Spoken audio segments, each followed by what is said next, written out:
बार समझ के ही काम करता हूँ। रीजन कि मैं अगर स्टार्टअप के हिसाब से काम करूंगा तो शायद ना वो मुझे अच्छे से जज कर पाएगी और ना ही मैं उनको कर पाऊंगा। तो हर इंसान को, मैं जितने भी हमारे कलाकार, जो मेरे भाई हैं, बहनें हैं, जो मेरे दोस्त हैं, सबसे मैं यही बोलूँगा कि ज़िंदगी में एटीट्यूड को अपने पर्दे पे रखना, लेकिन अपने एटीट्यूड को, अच्छे नेचर को दुनिया के सामने रखना, एटीट्यूड के साथ काम करना, बट जिंदगी को एटीट्यूड के साथ मत जीना। रीजन की एटीट्यूड आपके काम में होगी ना तो दुनिया आपको पसंद करेगी, लेकिन एटीट्यूड अगर आपके नेचर में होगा तो शायद आपके अपने परिवार भी आपको छोड़ देगा। इसीलिए जिंदगी में हमेशा एटीट्यूड अपने काम में रखिए। तो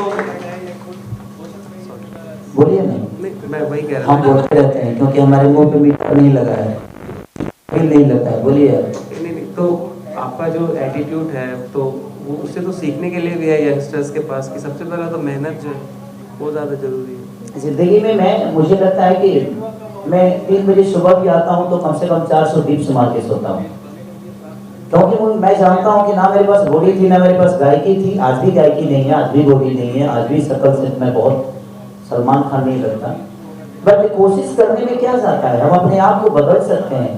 पहले मुझे लोग लौंडा समझते थे, आप लोगों के दिमाग में आजकल के जनरेशन में गे समझते हैं लोग, क्योंकि मैं साड़ी पहन के पहली बार मेरी जब एंट्री हुई थी इस दुनिया में, तो मैं साड़ी पहन के पहली बार एंटर किया था।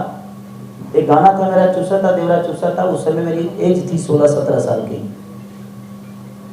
तो लोगों के दिमाग में, इंडस्ट्री के दिमाग में यही था कि ये लड़का नॉर्मल नहीं है, ये मर्द है ही नहीं।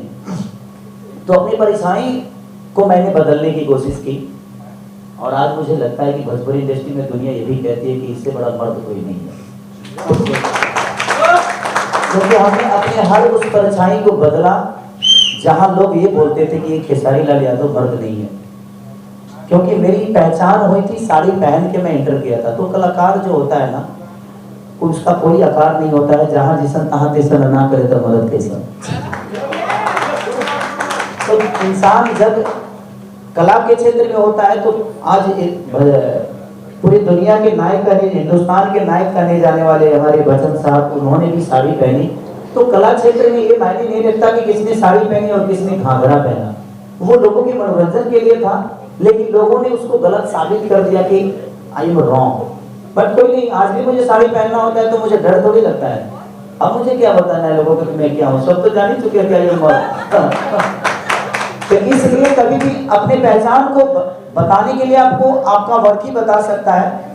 आप दुनिया को क्लियर करने जाओगे ना तो फंसते चले जाओगे, क्योंकि ये दुनिया एक दलदल है और दुनिया ही आपको निकालती भी है। दुनिया एक रस्सी भी है और दुनिया एक दलदल भी है। तो आप फंसना चाहते हो कि निकालना चाहते हो? शांत रहोगे तो कोई ना कोई रस्सी फेंक ही देगा, और हिलो डोलोगे तो फंसते जाओगे। इसीलिए जिंदगी में कभी भी सलीलता के साथ काम करिए। आपका आती है। मेरे जीवन में मुझे लगता है कि अगर मैं खुश 2 महीने होता हूँ ना तो 6 महीने तो मैं कम से कम परेशान ही रहता हूँ। तो जो गाड़ी आगे चलती है ना, सबसे ज्यादा रिस्क उसी को होता है। जो सवारियों को लेकर चलता है उस ड्राइवर पे कितना रिस्क होता है, क्योंकि सारी सवारियों को मंजिल तक पहुंचाना है। और मैं एक कंपनी के लिए नहीं, करीब करीब मुझे लगता है कि 70 कंपनियों के लिए काम करता हूँ, और वो 70 कंपनी सारे गमा नहीं है।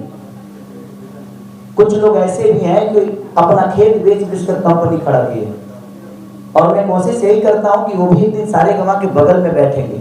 आप भी सारे गमा बन सकते हैं, सारे गमा आसमान से नहीं, लेकिन हाँ आज सारे गमा अपने आप को सारे गमा समझता ही नहीं। आज भी जमीन पे रह के कलाकारों का सम्मान करके कलाकारों के लिए क्या कर दें। मुझे इतनी अच्छी व्यवस्था, भाई सच पूछिए तो मैं माइक पे बोल रहा हूँ, कितने लोगों को बुरा भी लगेगा, इतना अच्छा व्यवस्था हमको सिनेमा में भी नहीं मिलता है यार। जैसे इतना स्वीट रूम होगा, मैं तो स्वीट रूम में इनका ही मैं रहता हूँ, बाकी तो हमारे चटाइयों पर सुता जाऊँ। एक सिनेमा था, मैं गया था यूपी में करने, सर बारात घर में सो के 15 दिन काम किया, क्योंकि मेरे नेचर में है कि मैं वहाँ काम करने गया हूँ, मैं रहा हूँ स्वीट रूम में, ये दुनिया देखने नहीं आएगी। मैं काम कितना अच्छा किया हूँ ये दुनिया देखने आएगी। तो मैं उस चीजों पे ज्यादा फोकस नहीं करता, क्योंकि वो पर्दे के पीछे की चीज है। लेकिन जब भी बद्री झा मुझे बिजनेस क्लास का टिकट भी देते हैं, बोलना पड़ता है और बोलता है आदमी की तरह दिए दिखते लीजिएगा 2-4 हज़ार ज़्यादा लगता है, क्या फर्क पड़ता है, वो काट लीजिएगा मेरे हिसाब में से। देखिए काटते नहीं है, ये ब्राह्मण कुल है और ब्राह्मण कुल के हर आदमी को मैं सम्मान करता हूँ, क्योंकि मैं एक शिष्य भी ब्राह्मण का ही हूँ।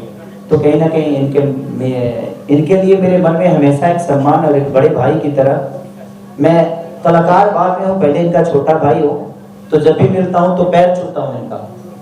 ये क्या है नहीं पता मुझे, बट ये एक ब्राह्मण कुल के इंसान है, इसीलिए मैं इनका पैर छू के प्रणाम करता हूँ, तो मुझे ऊर्जा मिलती है कि नहीं मैं आशीर्वाद दे रहा हूँ।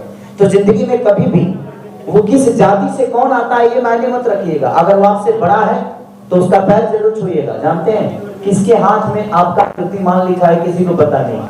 तो झुकने से बहुत कुछ मिलता है, अकड़ने से सिर्फ मौत मिलती है। तो कोशिश करिए कि झुक के अपने जीवन को बड़ा करिए, अपने माँ बाप का सम्मान करिए, अपने बड़ों का कद्र करिए। उससे बेहतर जीवन जीने का कोई जरिया नहीं है और उससे बड़ा हथियार कोई नहीं है। अगर 10 लोग आपको जानेंगे तो वही 10 20 को जलाएंगे, वही 20 30 को जलाएंगे, और ऐसे ही दुनिया में आप एक मिसाल कायम कर जाओगे। और दुनिया का सबसे बड़ा तरीका एक ही है कि खुद को बस डाउन टू अर्थ रखो, ये दुनिया का सबसे बड़ा हथियार है। Thank you. क्या बहुत जबरदस्त। तो हम लोग अब क्वेश्चन आंसर सेशन शुरू करते रहते हैं। एक सेकंड मुझे भी ये लास्ट में ये बोलना था, पृथ्वी सर बहुत अच्छे हैं, पृथ्वी सर बहुत ही ज़्यादा अच्छे हैं, पृथ्वी सर का दिल बहुत